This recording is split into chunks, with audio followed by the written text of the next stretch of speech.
कितना भगवान को सजा दिया, किसने किससे कितना आगे कर दिया। लेकिन जब स्वयं भगवान ही स्थित होते हैं, उपस्थित होते हैं, तो वहां का रूप तो मतलब अर्जुन जी भी बिल्कुल अवाक रह गए थे भगवान श्री कृष्ण का रूप देखकर। तो वो रूप हमें देखने को मिलता हर जन्माष्टमी में श्री कृष्ण भगवान का अपने सिद्ध शक्तिपीठ सत्य तीर्थ आश्रम में।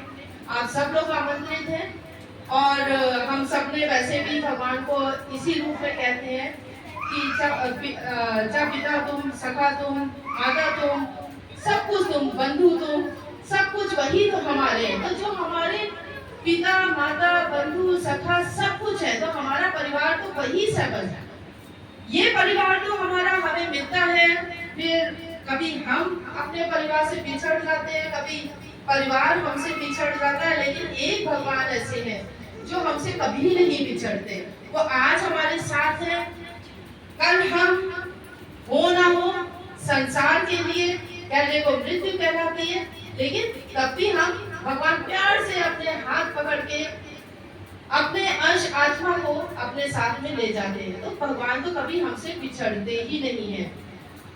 और बस हमें अपने मन से ये प्रार्थना करनी चाहिए भगवान से कि ये मन कभी बाधाओं से, संघर्षों से हारे नहीं, थके नहीं, कभी हम भटके नहीं।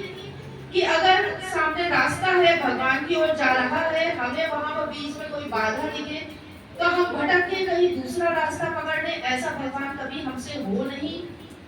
हम जहां जाएं, जिधर जाएं, आप ही हमारे साथ में हो। मन हमारा कर्मों से मुक्त हो। कर्म से मुक्त माने ये मत समझ लीजिएगा कि निष्क्रिय होकर हम बैठ जाएं।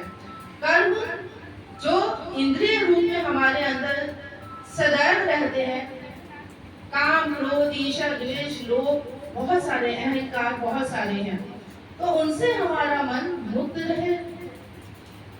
ये मन कभी दूसरों की भावनाओं का संग्रह न बने। बहुत हम दुखी हो जाते हैं कि किसी ने, हमारे सामने वाले ने हमसे क्या कह दिया, अगल बगल वाले ने क्या कह दिया, हमारी परिवार वालों ने क्या कह दिया, किसी ने कुछ कह दिया, कोई फर्क नहीं।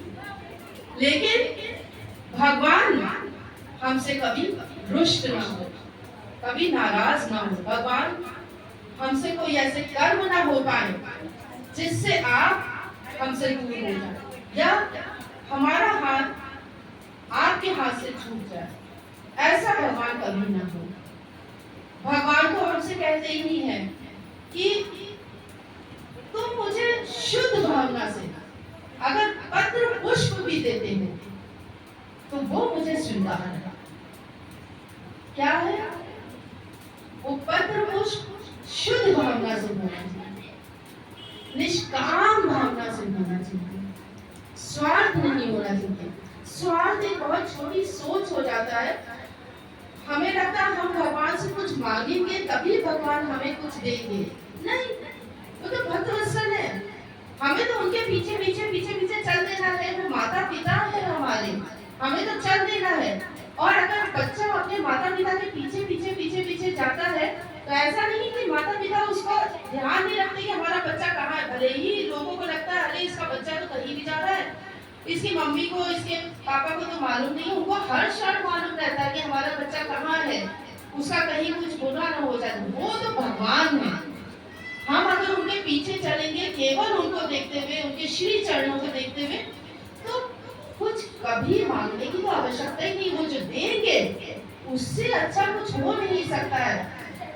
मैं आपको कई बार बता चुकी हूँ, कभी मत मांगिए आप भगवान से, कुछ मत मांगिए, क्योंकि हम नहीं जानते हमारे लिए क्या अच्छा है, क्या नहीं अच्छा है। केवल हमारे भगवान जानते हैं, हमारे केवल श्री कृष्ण भगवान जानते हैं कि हम सबके लिए, हम प्राणियों के लिए क्या अच्छा है, क्या बुरा है।